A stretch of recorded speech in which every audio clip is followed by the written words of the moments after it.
heredar hasta mis hijos, ¿cómo que no? En cambio, el político, bueno, pues senador 6 años, diputado 3, a lo mejor va a haber reelección inmediata, presidente 6, pero yo me quedo 40, 50 años y cuando me vaya al otro mundo, mis hijos y después mis nietos van a seguir con el mismo negocio y además con una fuerza política que los políticos se me van a tener que subordinar. Y a este paquete 2 aspectos. Ha llegado el momento de algo que se ha dicho muchísimo en México, pero muchísimo. Hay que darle intervención a la sociedad en aspectos muy importantes. Iniciativa popular y referendo de leyes a nivel federal, porque la mayoría de las entidades federativas ya lo tiene. Pero a nivel federal como que hay un miedo terrible, tanto en reformas constitucionales como en leyes. Digo, esto hay que hacer muy buenos proyectos. No es que 5 gentes se reúnen, tomaron una cerveza y vamos a hacer una iniciativa de ley. Ustedes saben que se necesita un número alto de firmas, en fin. Esto con mucha seriedad, sobre todo en reformas constitucionales. Que se acabe que los congresos realmente hacen las reformas. Deben de ser, como yo decía, congresos proyectistas y la última palabra la debe de decir la sociedad política. Y algo que es muy menor respecto a todo lo que les he dicho, pero que me preocupa y que le preocupa a mucha gente y creo que es de las cosas que son tan lógicas que es probable que se logre cierto consenso.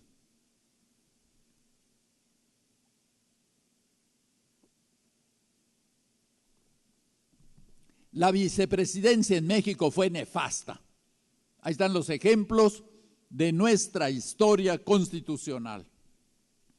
El mejor sistema que los mexicanos hemos tenido para sustituir al presidente, si éste falta, es la Constitución de 1917, los artículos 84 y 85. Cuando en el siglo XX tuvieron que operar, operaron bastante bien.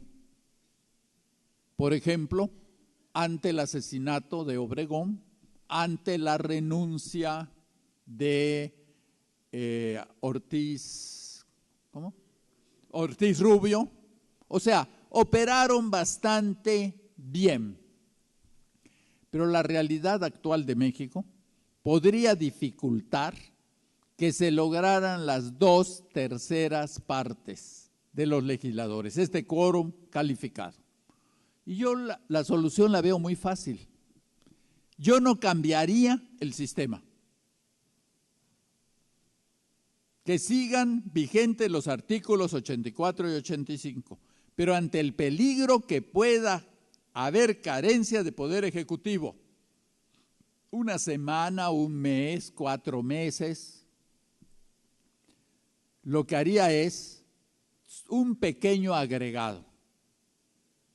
En caso o mientras no se logre el quórum que se solicita, se encarga interinamente del Poder Ejecutivo quien diga la ley y en las condiciones que determine.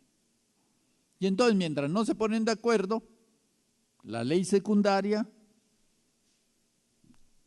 podría dar una relación que puede empezar por el secretario de Gobernación y las condiciones serían que como es interino, no puede cambiar el gabinete, que como es interino no puede cambiar a nadie de las compañías o empresas públicas más importantes y que al entregarlo a la semana, a los 15 días, al mes, presentaría un informe al Congreso de cómo ejerció esas funciones. Entonces, en conclusión, y ya el tiempo no entra a detalles de cada una de estas propuestas es: veo muchos problemas en México, todo lo que se ha dicho, pero esta quinteta es la muerte. Y para mí tiene preferencia en las reformas, estas que les he enunciado, porque atacaríamos estos gravísimos problemas que tienen consecuencia con todos los demás. Cuando menos así lo veo. Y una vez que México esté más tranquilo, que hayamos superado una serie de problemas que hoy nos están agobiando, con tranquilidad podríamos discutir otras reformas, para que la Constitución de 1917 siga siendo una Constitución renovada, una Constitución que sea el cauce real por medio del cual se desarrolle el fenómeno y los procesos políticos. Yo todavía creo que la actual Constitución no nos ha dado todo lo que tiene que dar. Y terminaría diciendo algo que no está en mis propuestas. Yo estoy convencido de que la tesis más importante de la Constitución de 1917 es la realización de la justicia social. Y ahí no necesitamos hacer muchas reformas. Que se cumpla la Declaración de Derechos Sociales que dice nuestra Constitución, para que todos y cada uno de los mexicanos podamos llevar una vida realmente con dignidad. Muchísimas gracias por su atención.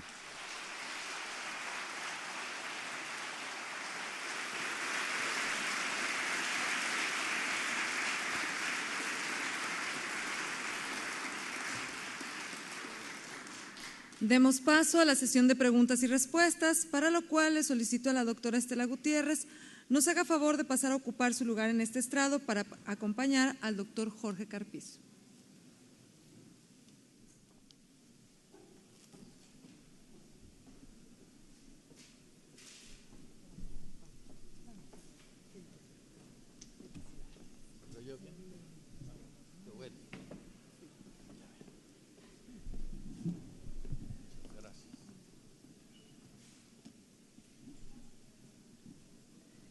Una primera pregunta, doctor Carpizo, y que creo que tiene que ver con la última propuesta que usted hizo. ¿Qué cambios constitucionales sugiere plantear para incrementar la participación de una ciudadanía responsable?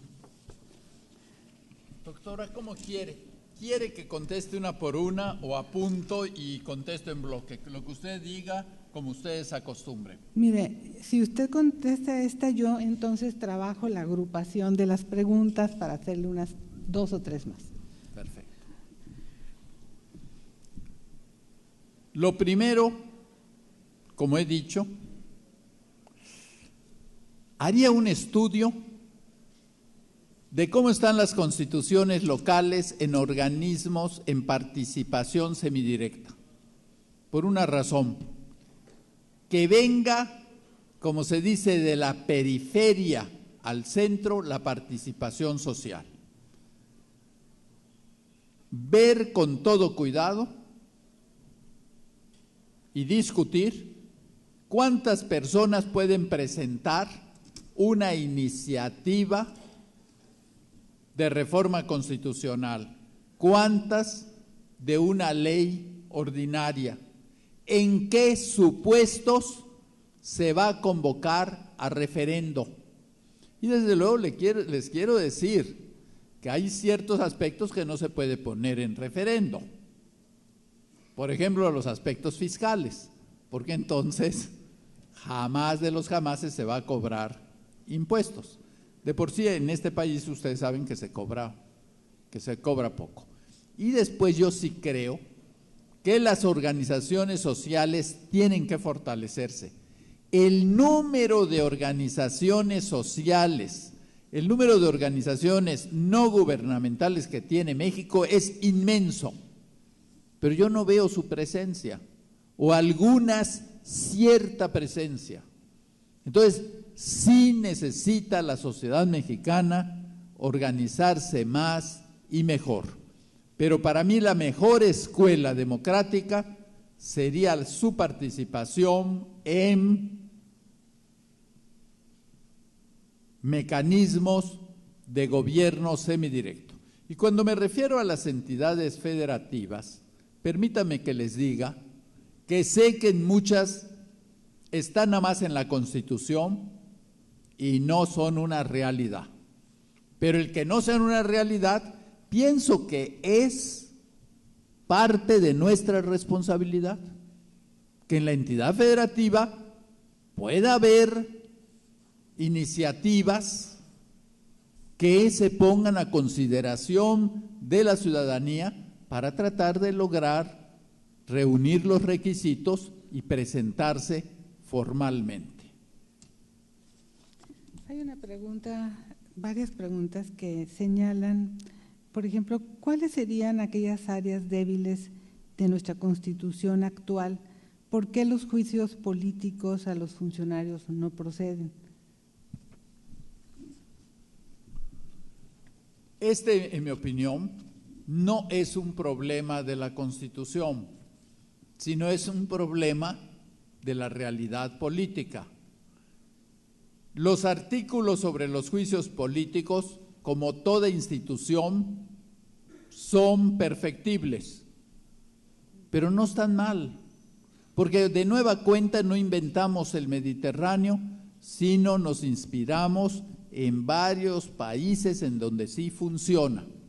¿Por qué en México es casi letra muerta? Porque estamos acostumbrados a la irresponsabilidad.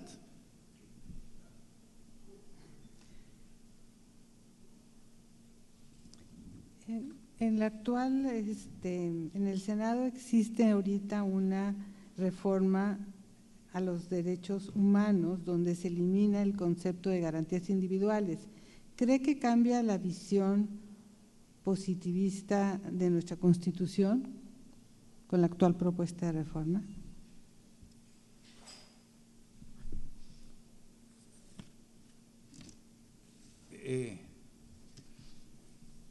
Dicen que el vestido no hace al monje, el nombre tampoco influye. A esto que se llama derechos humanos hoy en día ha recibido nombres de lo más diverso: libertades públicas, derechos públicos subjetivos, derechos del hombre, derechos fundamentales, derechos esenciales, etcétera, etcétera. Hasta hace muy poco, lo más socorrido eran derechos fundamentales y se quería hacer una separación con derechos humanos. Esto está cayendo en desuso. Había una definición de derechos fundamentales que son los derechos humanos constitucionalizados. Pero ¿cómo que constitucionalizados? Si los derechos humanos están primordialmente en los instrumentos internacionales y si el país los ha aceptado son 100% jurídicos. Les quiero decir que entonces yo estoy de acuerdo que ya en México se haya cambiado esta denominación de garantías individuales por